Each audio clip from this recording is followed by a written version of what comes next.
guess it started off as, one of those weekend over a beer, let's start an airline stuff maybe 10 years back. And about 4 years back, it kind of got a bit more serious. We said, let's put a business plan. The entire India growth story was coming up. Everybody was focused on tier 1, tier 2 cities. Nobody was kind of looking at the tier 3, tier 4. Put a business plan together, and then we said, okay, let's study what went wrong. We studied 24 airlines that failed, and then we also studied a bunch of airlines that are successful. Okay, and this is just not research in India. We did research around the world. Okay, and I think we kind of figured out that there is a sweet spot where you can actually set it up. Okay, and that's when we said, okay, one of the key things you require is you got to raise capital. Without capital, it's just over a beer conversation. Me and a couple of others, we went out there trying to raise capital. I was very clear about one thing is that we wanted to raise professional money. We didn't want rich guys throwing money behind us, so we said professional money, let's raise it. And so we spent about 2.5 years in the fundraise part. I jokingly say I got holes in the soles of my shoes. Possibly over 250 serious investor conversations, and we were absolutely clear that we had to raise $25 million. We raised it, and then we started. So we hired our first person on the team the day we had the money in the bank. And then, of course, there was one other key philosophy that we had is we wanted to make sure that whatever went wrong with the 24 airlines, we don't repeat it. Okay, and whatever that we saw airlines did successfully, what the Southwest, the Air Arabias, the EasyJets, Wizz Air. I mean, I was so happy to see him today on stage with you because he was one of the guys that I kept telling my investors, go have a look at airlines like them. And so that's the philosophy that do things that successful airlines did. Don't do things which failed airlines did. So one thing we are very clear, and I keep saying this consistently, we are not in the hospitality business. Aviation is not the service industry. Okay, we are in the air transportation business. Our job is to transport people safely from point A to point B. So that's one thing which most airlines get wrong.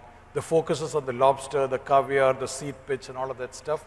We are purely in the transportation business. So that's number one. Number two is don't let vanity come in the way.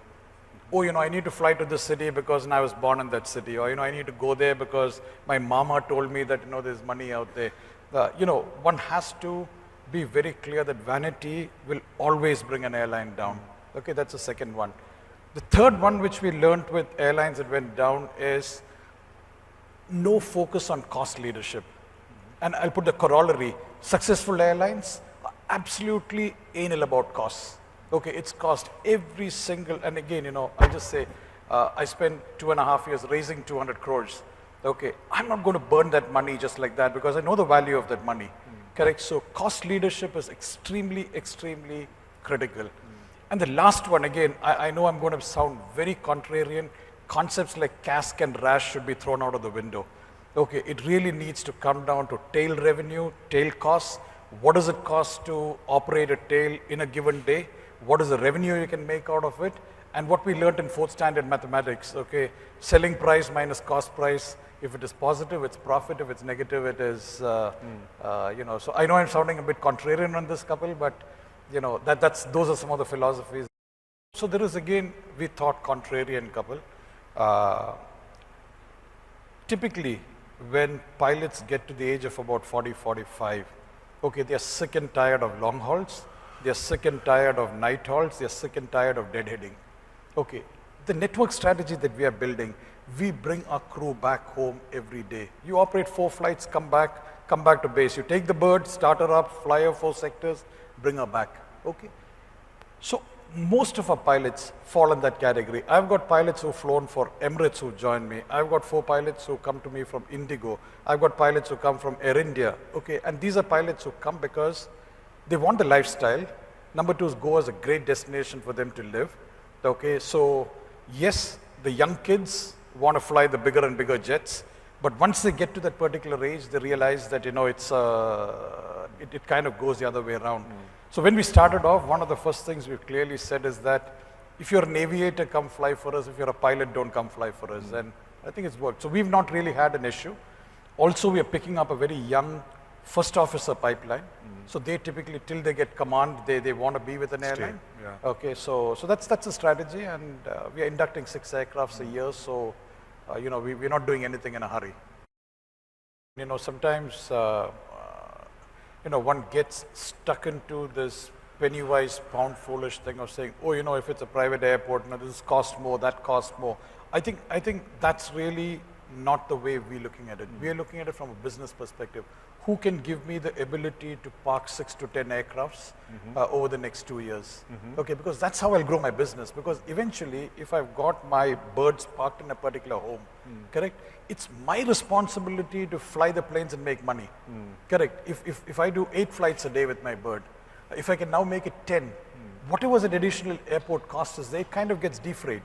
Okay, so for us, that is what we were looking at. You know, established airports have challenges. You know, you're struggling getting a parking stand, all of that kind of stuff. With greenfield airports, that's an advantage.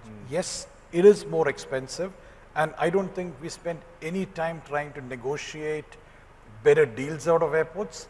I'd rather spend time negotiating better deals on how I could use my assets, how I could keep my costs low. So that's basically the approach that we took.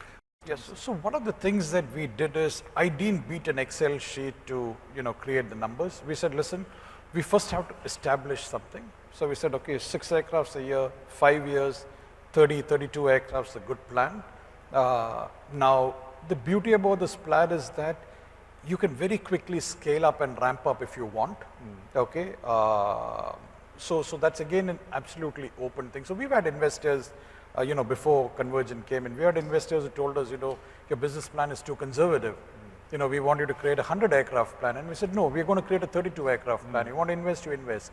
Once we establish what we have done, then if you want to make it a 100 aircraft airline, we can think about it, but let us not boil the ocean today. So we are right now supremely focused, 5 years, 32 aircraft, 6 bases, 1 base every year, 6 aircrafts inducted every year is all that we are looking at.